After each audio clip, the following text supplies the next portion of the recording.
for Sutzkever, he was the Avraham of the North. He was born out of nothing. It's almost like self-created. Now, there is one other person in his self-creation of Siberia, and that is his father. Interestingly enough, not his mother, who actually was very much there, not his older brother and sister, because he had two older siblings, but just he and the father who dies when he is a boy of 7. And that becomes part of the story of his poetic birth. He accompanies his father to his graveside. And as he's standing by the side of his grave when his father is being lowered into his little hut in the ground, his little hut in the snow, the boy feels that he wants to jump in after him. But at that very moment, a dove comes out of his bosom and flies up towards the sun, and the boy follows this dove upward into the sun, and that is the birth of poetry. So this is, I mean, really quite remarkable, because you cannot help thinking that this is a version of the Akedah which is turned upside down. It's not the father who is bringing the child to the Akedah, but it's actually the child, Avraham, who is bringing his father to a real resting place, and cannot save him. He does not save his father, and he does not join his father. But at that very moment, it doesn't come from above. The dove kind of comes from his own bosom. We didn't even know it was there, but there it was in hiding all the time. And at that very important moment it comes, and it says not death, but life in this form, creativity in this form.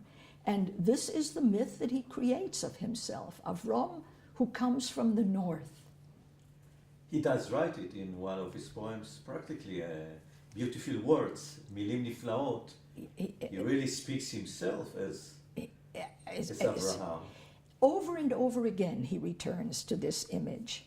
Not once, but many times. And many years later, when Avraham Sutzkever comes to Israel, and he feels very much that this is a homecoming of his to the land of Israel, to Eretz Yisrael. He feels the religious quality of this, or the sacred quality of this. He is very much aware of the fact that he is bringing snow to the east. So there again, he doesn't forget about this myth, but to the contrary, he really feels it as a homecoming, not only of himself, but of that whole part of Jewish existence and human existence that really comes from a different kind of native birth, a natural birth. And what is so interesting about it is that, you know, the Jewish people as it developed in history became such a people of books. His father was a teacher of Talmud.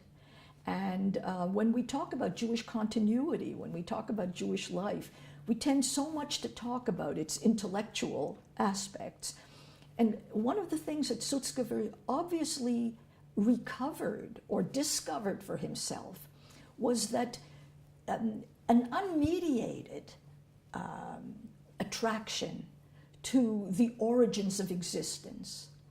He did not completely feel himself having been born through Jewish sources, that is to say, through bookish sources. That too, I mean, he traces his biography back to two grandparents, a grandfather who was a rabbi in Mechalachok, and another grandfather who was a Hasidic rebbe, right? So he knows that he comes from the intellectual tradition of Judaism, but that's not how the poet is born.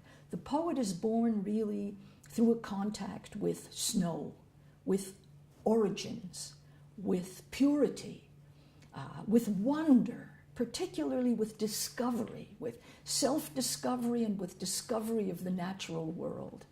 I think that is such a powerful element,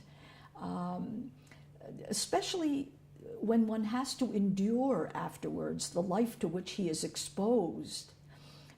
If you look at it historically, what one is going to talk about is Vilna in the 1920s, the poverty, the anti-Semitism, the being caught up in the ghetto.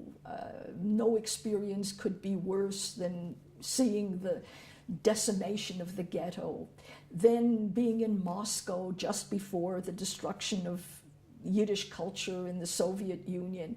I mean, the life is so fraught with problems and crises.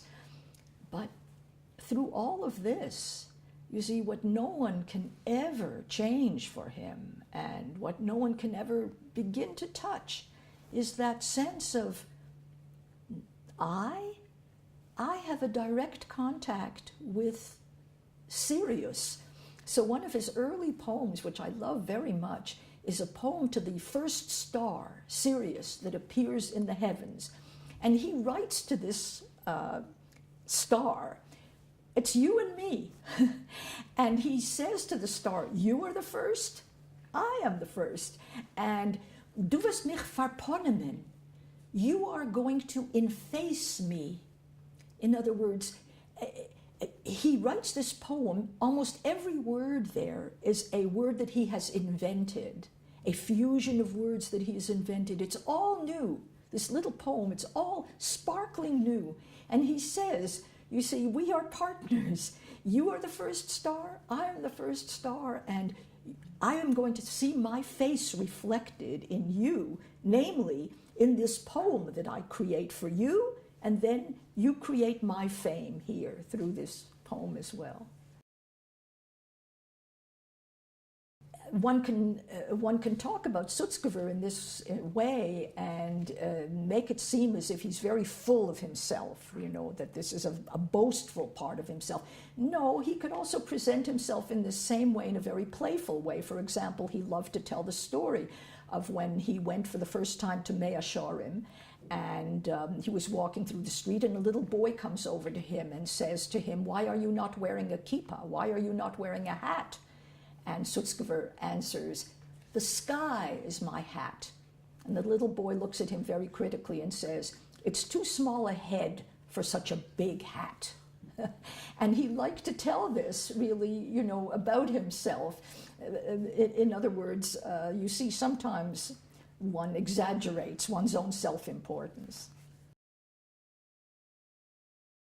Jung Vilna is a very important chapter in Sutzkever's life, and it's a very important chapter in Jewish cultural history.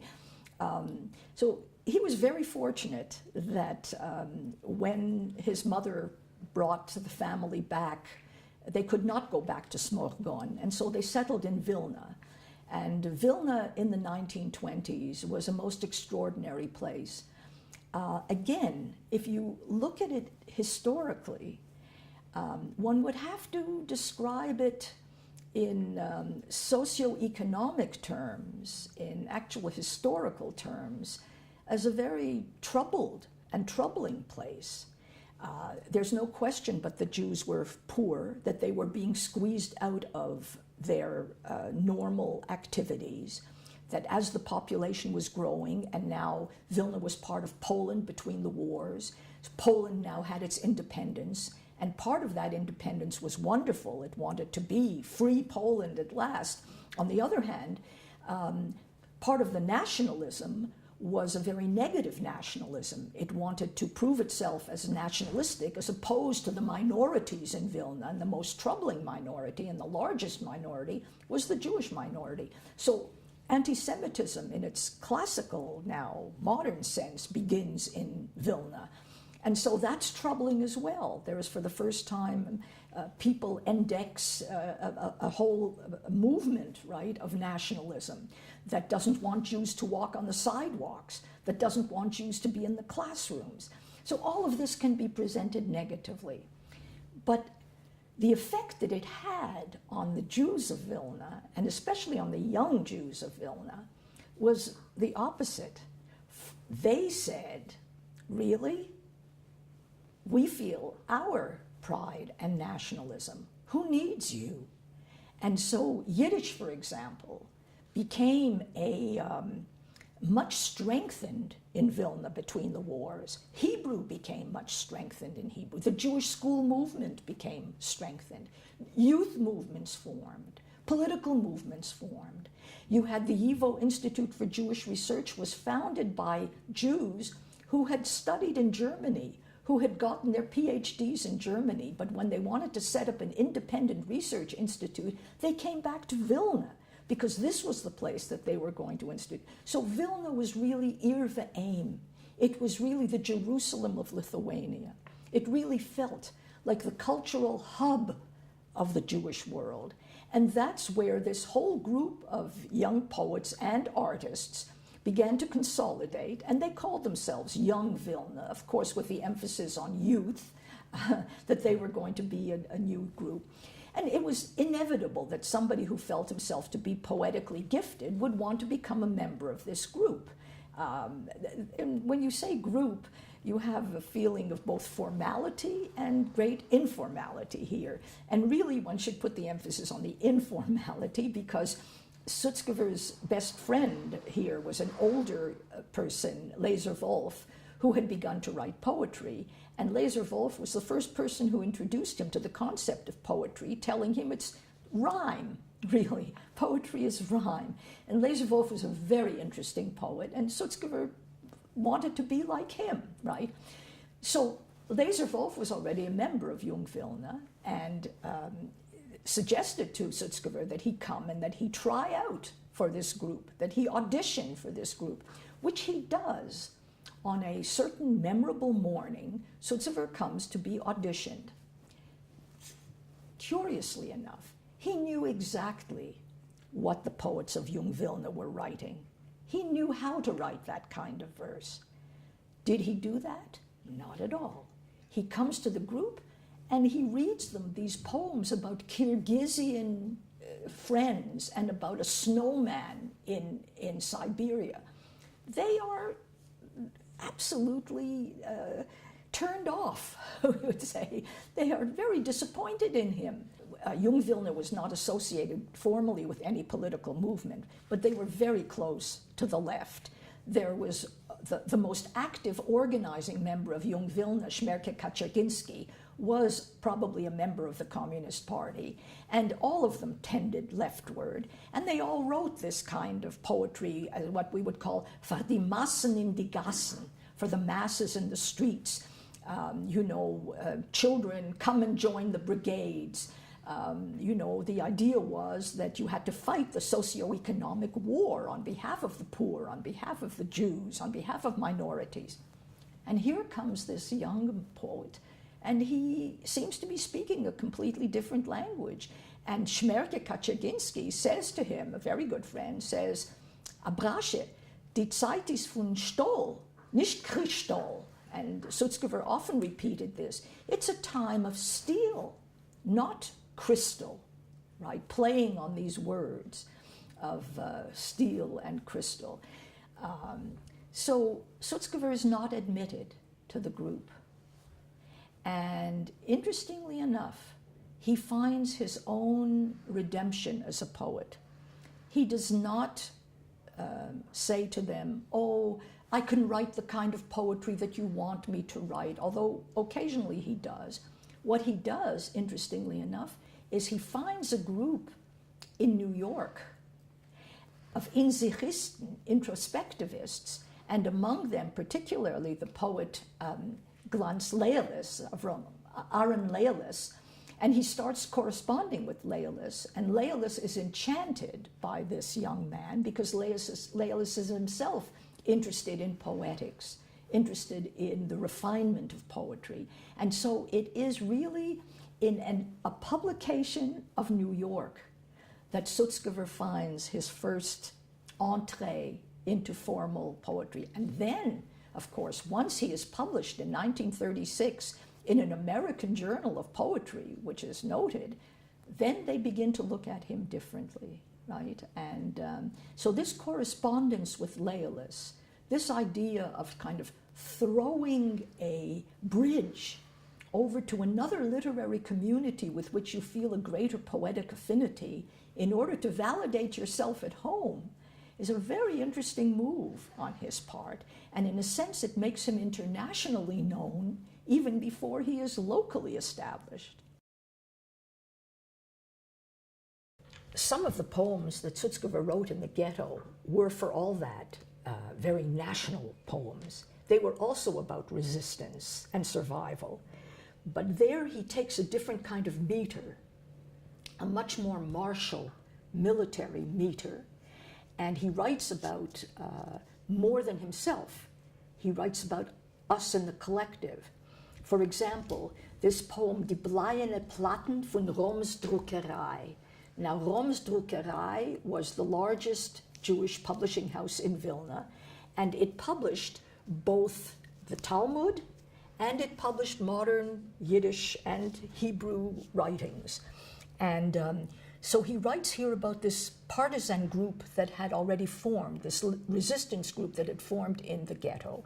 Mir haben wie Finger gestreckte durch Gratten, zu fangen die lichtige Luft von der Frei, durch Nacht sich gezeugen, zu nehmen die Platten, die bleierne Platten von Roms Druckerei.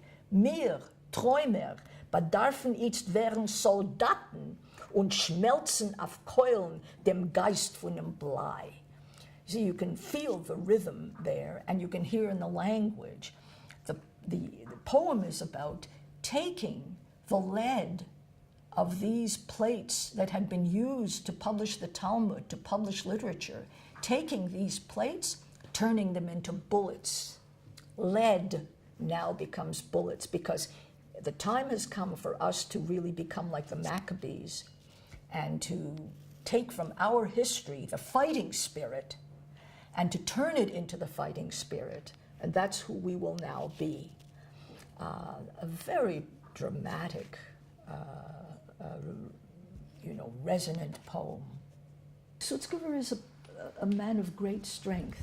We perhaps get to this, but in the ghetto, he writes all kinds of poems, sometimes very personal things about turning 30, about the death of his mother, about lying in a coffin, a wonderful poem which is shaped like a coffin, very, very narrow.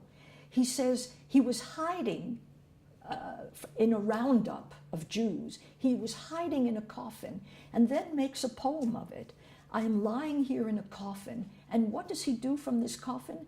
He makes contact with his sister who died in the early 1920s, and he calls to her, coffin to coffin, through this medium of death, which I now really almost share with you in this way. That too is a poem of the ghetto. So there is no such thing, I think, as a typical poem of Sutzkever's of the ghetto period or of any other period, because he writes in many moods, he writes in many modes, and uses poetry in so many different ways to emphasize different aspects of reality which were required at any particular moment. Alchemy is a very perfect word for Sutzkever's poetry. I think that if one wanted to represent him in a certain way, he would have seen himself as an alchemist, turning history into poetry in the way an alchemist creates gold out of dross, really. But I think that the Vilna ghetto was unusual because it was formed only in 1941. It was formed late. It was smaller than the Warsaw Ghetto. It was much more compact. And the Jews of Vilna who were forced into the ghetto were mostly people who had known each other before. These groupings, this creative life, this had all existed before, right? It was not fashioned overnight in the ghetto. It was pushed into the ghetto. So all the creative energies were already there. The people writing these poets, these groups that were formed, the fact that in the Vilna ghetto you immediately set up a theater, the fact that you immediately set up a prize for poetry, which Sutzkever won one year, right? this was not something that you suddenly decided to do when the ghetto was formed. These were all things which were already in place. It was already publishing the works of its best writers. It was already thinking who is going to win the prize this year for poetry, you see. So it really is a continuity which just became, was put under much greater pressure as a result of the confinement. You know, not all poets are personalities. Some poets, you would never know that they're a poet. You're surprised to find that they write poetry. They don't look like a poet. They don't act like a poet. And yet they are great poets, some of them. Other poets are like Byron. You know, Byron seemed to personify the romantic idea of the poet. If you think of Sutzkever, he was not Byron in terms of his beauty. Peretz Markish, whom he got to know in Moscow, he was the Byron. And Sutzkever would often say that when you walked in the street with Peretz Markish, girls would turn around and they would say, Byron, because they saw him as being such a romantic, dashing figure, without even knowing that he was this great Yiddish poet. Sutzkever was not handsome in that particular way. However, he definitely is of the type of poet who is a personality of the poet. He knew he had power. Now, what does that mean? It means that you have a kind of moral authority. You have a moral confidence that is so strong that it conveys itself to other people. Other people recognize that quality in you. And particularly when you are describing a situation like the situation in the ghetto, where everything was done to undermine your moral self-confidence.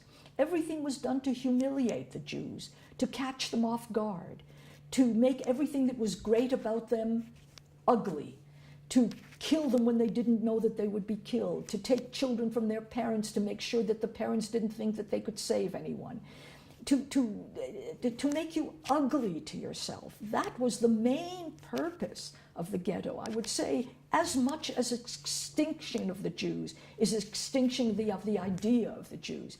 In that environment, to have a person who feels that he has a power which is resistant. Now, he did not think that he was immortal necessarily. I don't think he felt that, you know, he couldn't be killed the way other people could be killed. But something in him said that as long as I am alive, I have this superhuman power. And he conveyed it. Sutzkever loved to tell stories about himself in the ghetto. For example, one woman whom he knew very well and whom he was working with, she fell into a depression and she was sure that she was not going to survive. He took a picture of himself and he gave it to her and he said, now after the war, you are going to return this picture to me. And she survived. She says she survived because of this item that he gave her. So here is him very consciously using himself as to convey certainty to someone else that they are going to survive. He tells many stories of this kind about himself.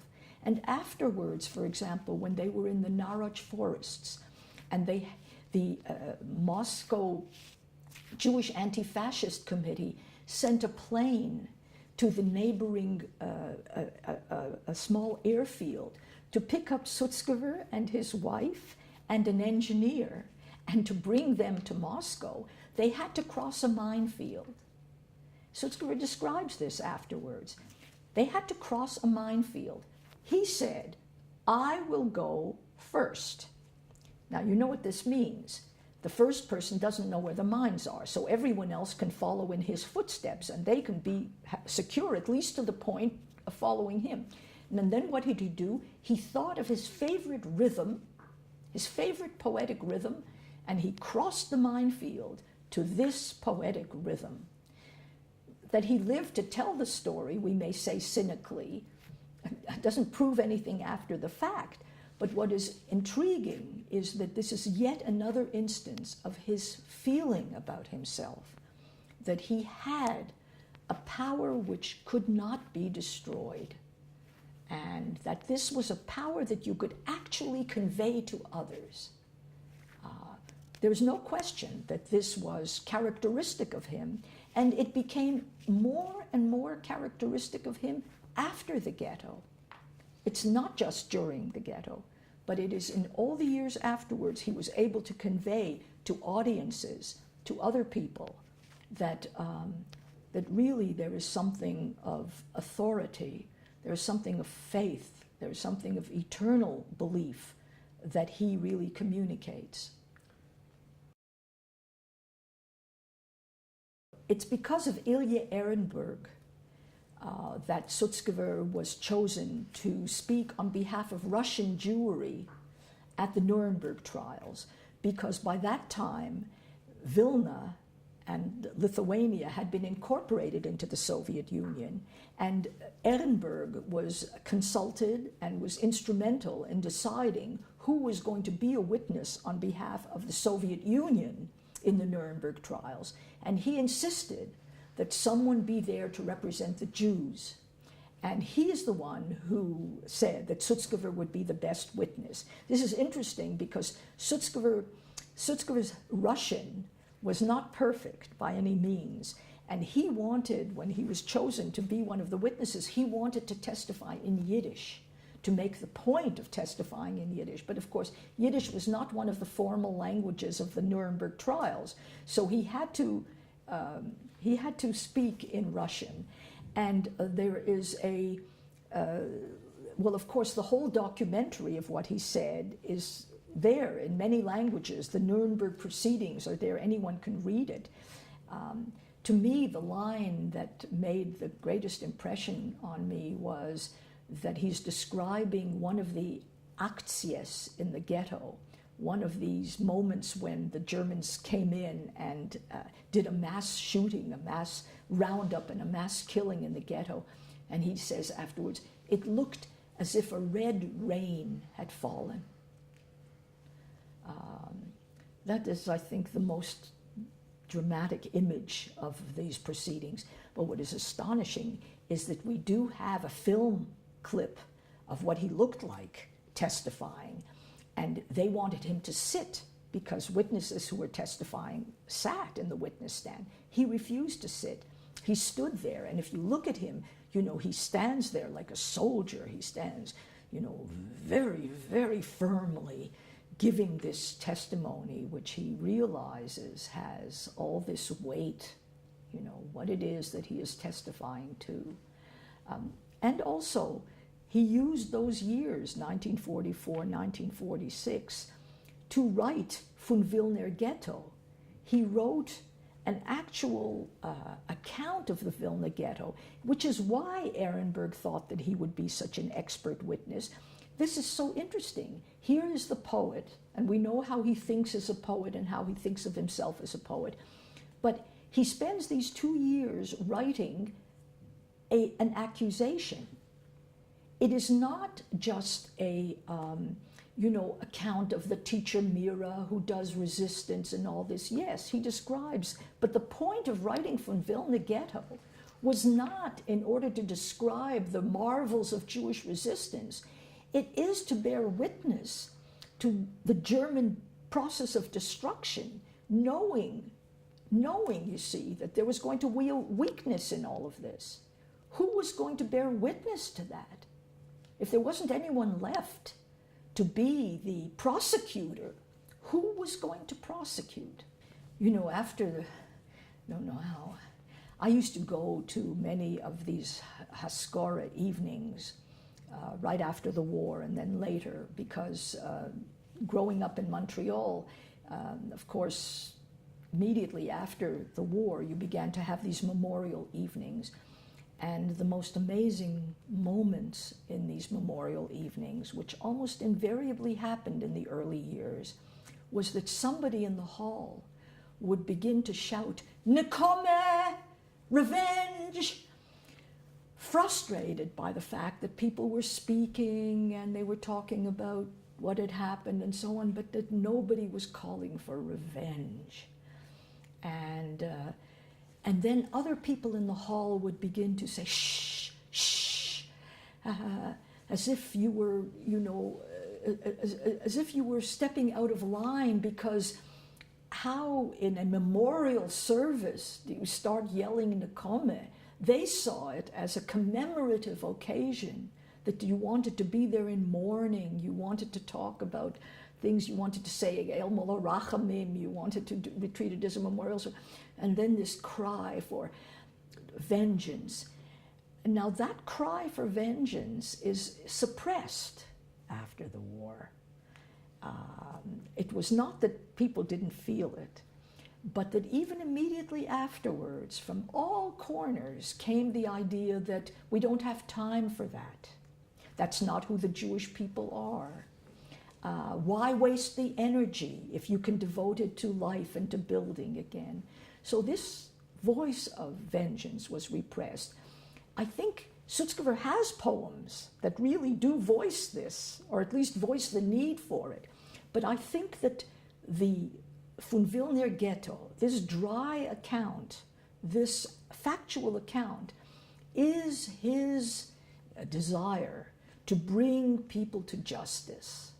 And he knows that somebody has got to put the dates on these roundups, that somebody has to describe what actually took place, right?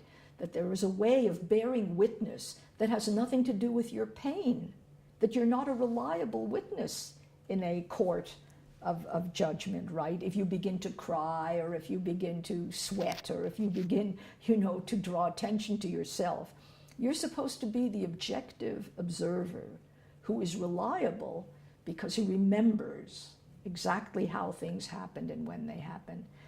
So think of a poet who sees himself as a poet, experiences himself as a poet, but who also is so clever and really